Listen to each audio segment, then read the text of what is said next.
Halo semua, nama saya Leni Juliati dengan akhiran NIM 58. Di sini saya akan mempresentasikan kritik sastra dengan tema resepsi sastra.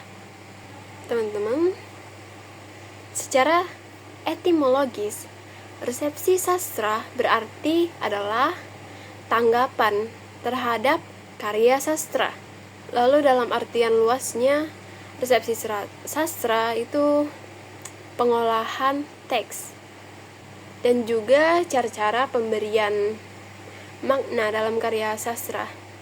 Jadi dapat menanggapi karya tersebut. Tanggapan yang dimaksud tidak hanya dilakukan antara karya dan juga pembaca, tetapi juga pembaca dalam proses sejarah, lalu pembaca dalam periode tertentu. Selanjutnya kita akan membahas metode dalam resepsi sastra. Yang pertama itu laporan resepsi sastra dari non-profesional, seperti catatan dalam buku catatan di pinggir buku, laporan dalam autobiografi, dan seterusnya. Selanjutnya adalah laporan profesional, lalu terjemahan dan saduran. Lalu itu saduran dalam medium lain seperti film yang dimana didasari oleh sebuah novel yang biasanya kita lihat di acara televisi yang ada di Indonesia maupun di luar negeri. Contohnya saja Antares. Lalu resepsi produktif, yang dimana unsur-unsur karya sastra diolah untuk menjadi karya sastra yang baru. Lalu ada pengolahan dalam bentuk buku-buku sejarah, ensiklopedia, dan juga sebagainya. Kita akan membahas kajian yang melingkupi eksperimental, lalu berdasarkan kritik yang ada dan penelitian resepsi diteliti melalui fisik teks seperti intertekstual, penyaduran, dan juga penerjemahan.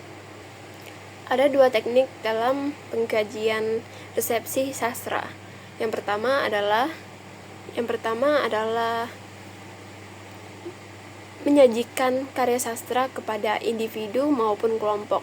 Lalu setelah itu mereka akan ditanya baik secara lisan ataupun tertulis, yang dimana jawaban mereka akan ditabulasikan jika menggunakan angket.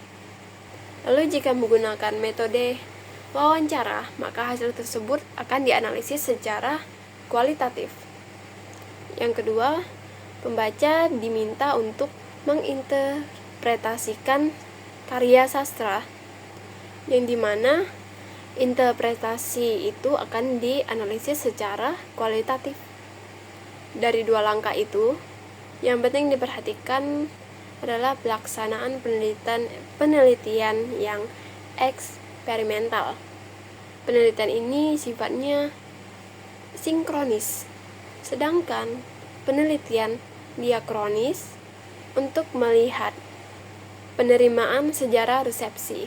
Digunakan strategi dokumenter melalui kupasan media massa, dan hasil kupasan itu dianalisis oleh peneliti. Jadi itu dia isi dari kritik sastra, resepsi sastra. Resepsi sastra bisa kita lihat sebagai cara tanggapan terhadap karya sastra, lalu cara kita dalam memberikan makna terhadap karya sastra tersebut, yang dimana hal yang perlu kita perhatikan adalah intertekstual, penyadurannya, dan juga penerjemahannya. Biasanya seperti yang dijelaskan sebelumnya, penelitian dalam hal ini adalah memberikan sajian sastra kepada seorang atau berkelompok dan menanyakan mereka. Itu dia, sekian dan terima kasih.